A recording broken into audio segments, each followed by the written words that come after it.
क्योंकि मनुष्य का पुत्र खोए हुए को ढूंढने के लिए आया। कहां के लिए? क्यों ढूंढने आया हमें? हम कहां गुम हो गए थे? खो गए थे आप? कहां खोए हुए थे? लाइन पार से जो रहते हैं वहीं रहते हैं जहां रहते हैं। मैं जहां रहता हूं वहीं रहता था। कहां खोए हुए थे भाई? किसी अखबार में आई थी हमारी खबर कि मैं खो गया हूं? आपने कभी पढ़ा मेरे बारे में कृष्ण खो गया? या मैंने आपके विषय में नहीं पढ़ा कभी? लेकिन फिर भी कहता है प्रभु यीशु मसीह किनको ढूंढने आया है? खोए हुए को। क्यों खो गए? क्योंकि आदम ने पाप किया और परमेश्वर से दूर हो गए। हालेलुया। वही पाप आप सभी इंसानों के अंदर काम करता है, जो परमेश्वर की नजर से सब दूर इस संसार में पाप में खो गए हैं। और यीशु उनको छुड़ाने के लिए ढूंढने आया है, उनको खोए हुए को लेने आया है, उनको पाने के लिए आया ताकि क्या कर सके? उनका उद्धार कर सके। हालेलुया। उनका उद्धार कर सके, क्योंकि और कोई चीज हमारे पाप का उद्धार नहीं कर सकता कोई व्यक्ति। एक यीशु ही है जो उद्धार हमारे जीवन का करता है। प्रभु खोए हुए को ढूंढता है ताकि उनका उद्धार हो सके, छुटकारा हो और प्रभु का अनुग्रह उन पर आए। खो जाना और भटक जाना दोनों पाप में पड़े हुओं को दर्शाता है। जो खोए हुए हैं, जो भटके हुए हैं, वो दोनों पाप में ही, क्योंकि रोमियो की पत्री कहती है कि धर्मी तो कोई भी नहीं है। लेकिन इनके खोए हुओं में और भटके हुओं में फर्क होता है। उस फर्क को भी हम देखेंगे। लेकिन पहले खोए हुओं को प्रभु ने ढूंढा है, उनका उद्धार किया है। तो वो उद्धार के लक्षण क्या होते हैं? एक जक्कई नाम के व्यक्ति को आपने सुना है? तो निकालिए लूका 19। यह देखकर सब लोग कुड़कुड़ा कर कहने लगे, वह तो एक पापी मनुष्य के यहाँ जा उतरा। जक्कई को पापी मानते थे, क्योंकि वो चुंगी लेने वाला था। और चुंगी लेने वाले को पापी मानते थे लोग। और देखने वाले बोले, प्रभु यीशु मसीह तो परमेश्वर का पुत्र अपने आप को बोलता है, लेकिन ये पापी के घर में क्या करेगा?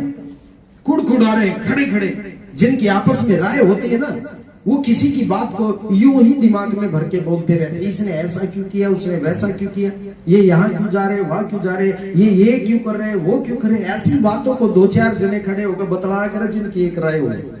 खाम कोई तुल नहीं होता उन बातों का कोई। अभी प्रभु जा रहे हैं, खुद उसकी इच्छा है, उसने बोल दिया मैं तेरे घर में रहना जरूरी है, आज मैं तेरे घर में जाऊंगा।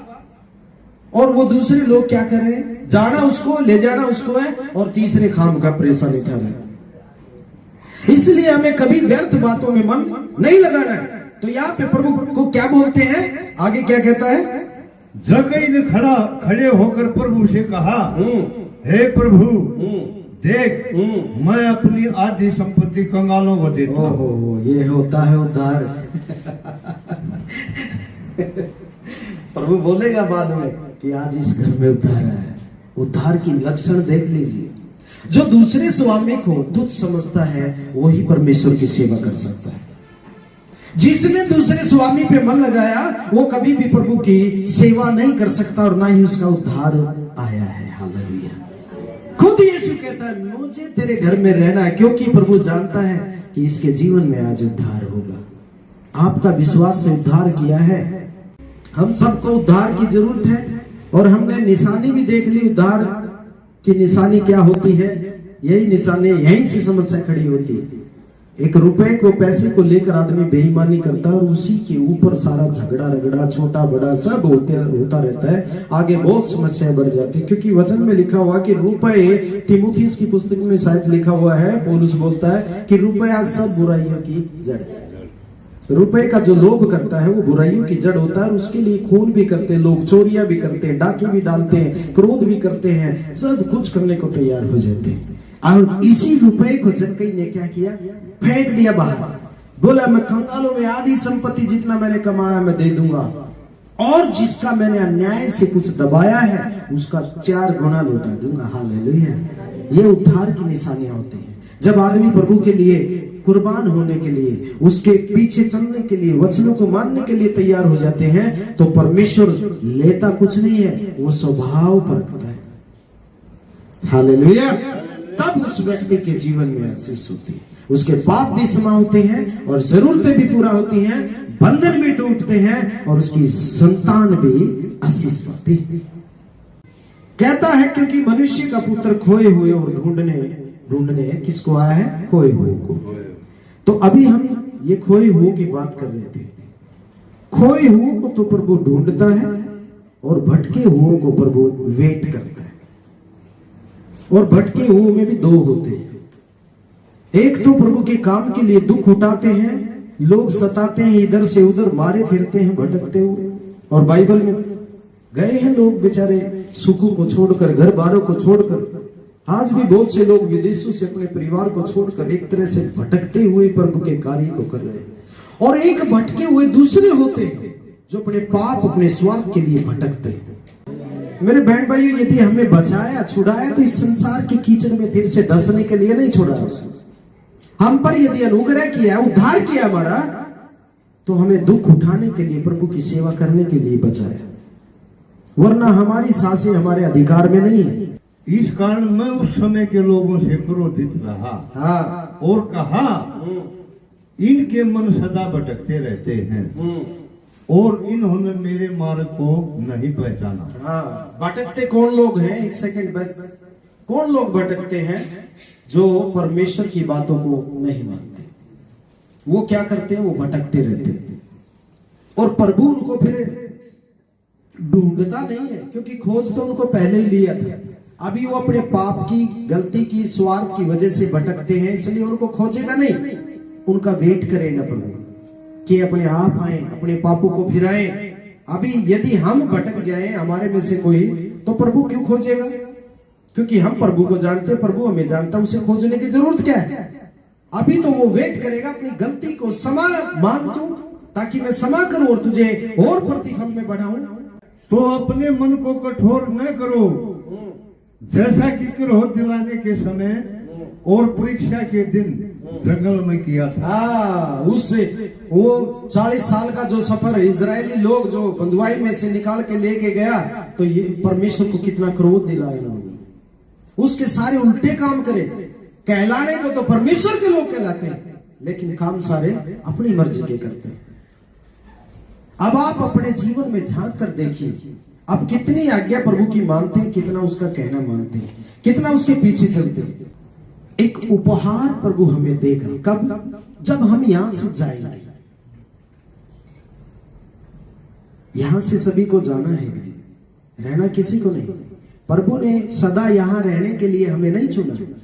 प्रभु ने ये जो जिंदगी है, इसको हम एक आत्मिकता में जिए, पवित्रता में जिए, प्रभु की महिमा के लिए जिए। इसीलिए प्रभु ने हमें ढूंढा है, क्योंकि हम नहीं जानते थे, हम सच्चाई से दूर थे, हम प्रेम को नहीं पहचानते थे, अपने स्वार्थ को पहचानते थे और स्वार्थ को ही हम प्रेम समझते थे। यदि आज भी वैसे ही स्वार्थ को प्रेम समझते, तो यीशु में हमारा उद्धार नहीं हुआ। फिर हम फिर खोए हुए ही हैं अभी तक। और खोए हुए क्या? जानने के बाद यदि खोए हुए बढ़ेंगे, तो हम खोए हुए नहीं रहेंगे, फिर हम भटकने वाले हो जाएंगे। हमें भगोड़ा कहा जाएगा, भटकने वाला कहा जाएगा। खोया हुआ तो वो होता है जिसको पता नहीं होता, लेकिन भटका हुआ तो वो होता है जिसको पता है और जानबूझ के वो गलतियां करते हैं। हालेलुया। समझ रहे? प्रभु उसको क्यों ढूंढेगा? प्रभु उसको ढूंढेगा जिस भेड़ को पता नहीं है, खोई हुई है, जिसको यीशु का पता नहीं है, सच्चाई का पता नहीं है। प्रभु कहता है मैं उसे खोजता हूं।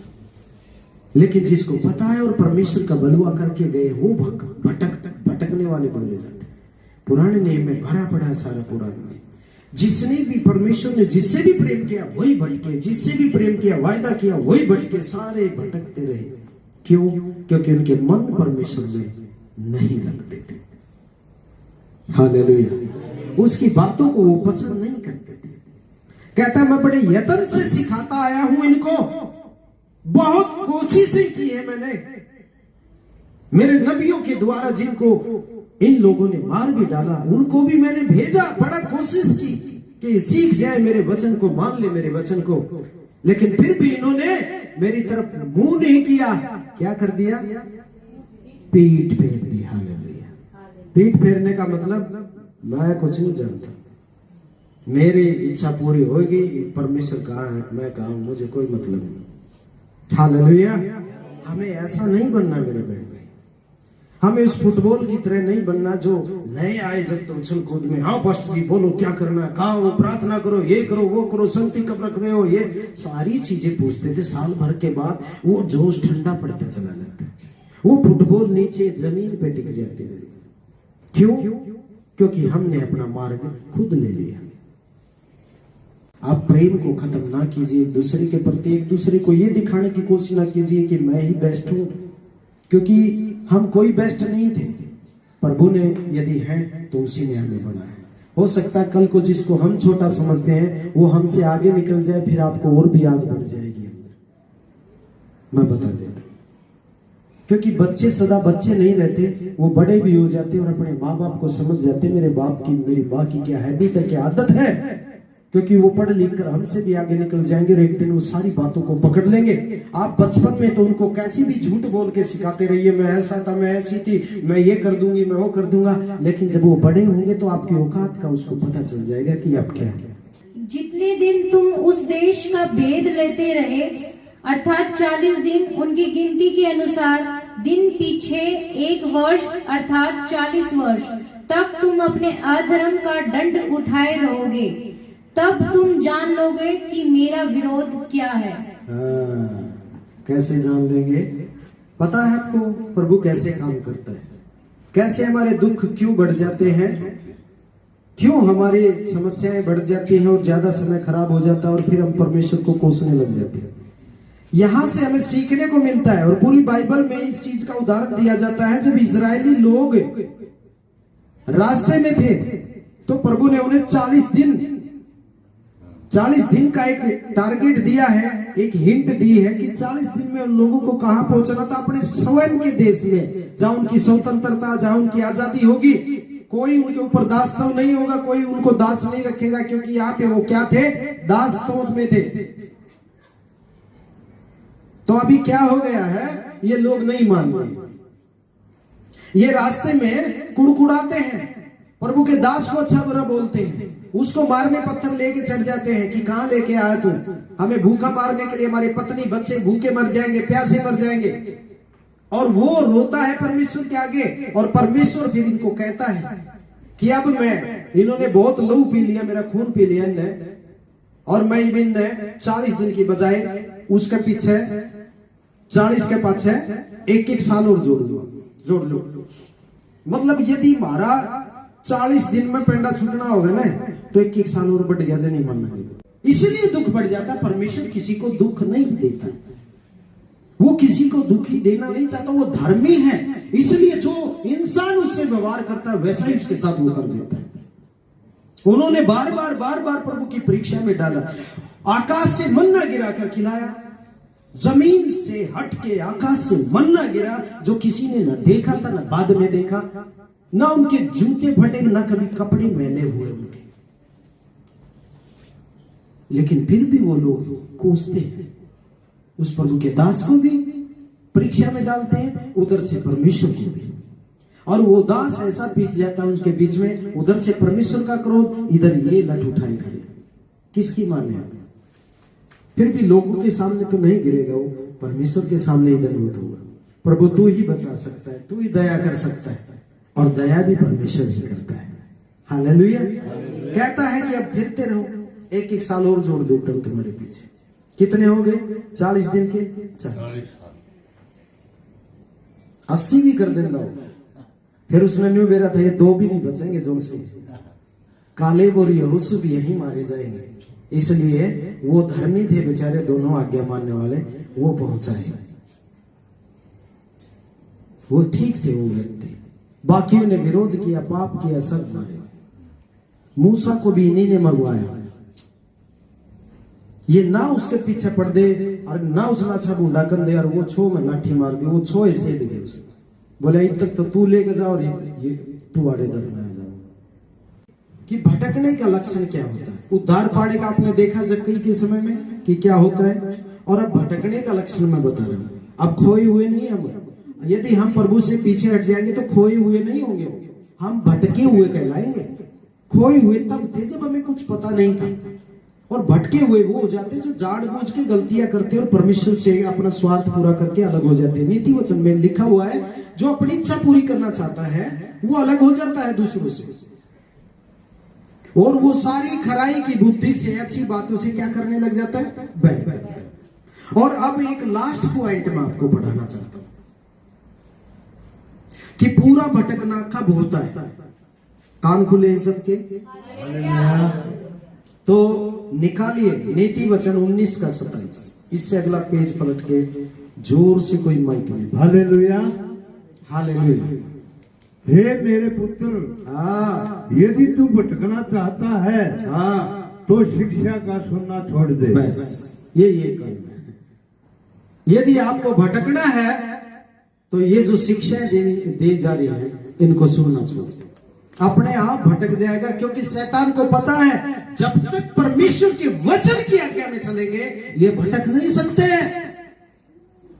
और जिस दिन आज्ञा उसके वचन मानना छोड़ दिए, फिर परमेश्वर 40 दिन के पीछे 1 साल, 1 साल के पीछे 5 साल, और पूरी जिंदगी पाप में भटकी हुई जिंदगी।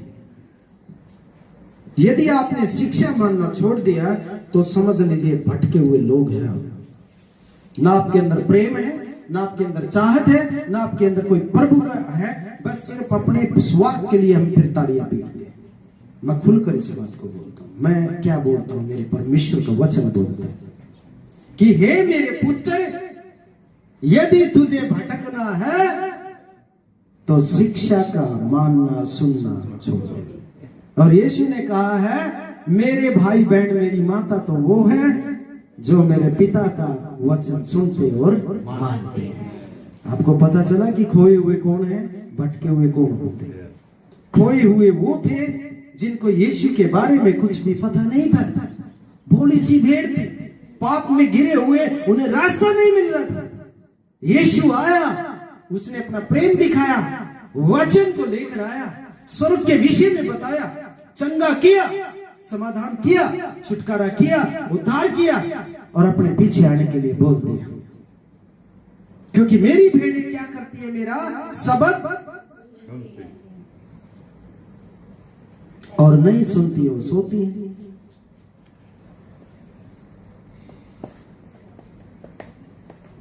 हालेलुया।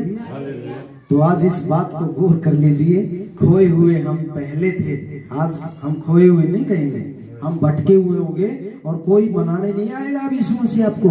अब आपको खुद मानना पड़ेगा, नहीं तो वो जबरदस्ती फिर मना होगा।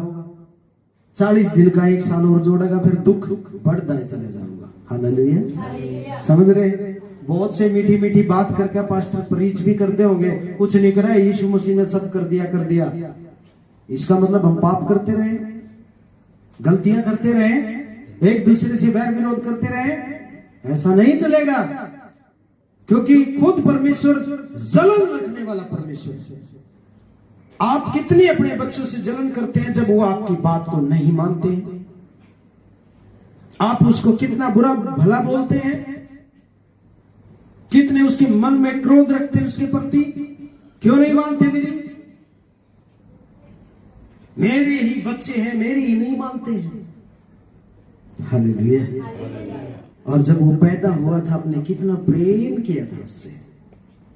जब आप विश्वास में आए, यीशु भी प्रेम करता है, वो आपको ब्लेस करता है, बढ़ाता है, दिन दिन दिन दिन। इतनी मेहनत, चारों तरफ से मेहनत होती है आप एक जीवन के ऊपर, आपको आसानी से मिल जाता है, इसलिए हमें महसूस नहीं होता ना। मेहनत कोई और करता है और खाता कोई और है, फलवंत कोई और होता है। किसान खेत में दिन रात जागता है, पता नहीं कितने कोतक खाड़े करता है वो उसे फसल को तैयार करने के लिए, लेकिन क्या वो सारी खाता बेचारा? सभी का पेट भरता है। वैसे ही यहाँ भी मेहनत होती है। एक विश्वासी को अच्छी आशीष देने के लिए कितनी मेहनत की जाती है, उस विश्वासी को नहीं पता। इसलिए हमें कभी भी इस बात के भ्रम में नहीं रहना चाहिए कि मेरी वजह से प्रभु कहता है बिना मेरे तेरे पास कुछ नहीं है, तेरे पास तो खाली 40 वर्ष है फिर। हालेलुया। मेरे बहन भाइयों, हमें प्रभु के वचन पे विश्वास रखते हैं तो हम भटके हुए नहीं हैं। अब मैं बता रहा था ना बीच में कि मैं बताऊंगा, पहले आप थे खोए हुए, मैं भी खोया हुआ था। मैं 10 साल पहले, 12 साल पहले, 15 साल पहले ढूंढ लिया प्रभु ने, उसके बाद आपका नंबर आ गया, इनके बाद भी आपके बाद कोई और नंबर आएगा।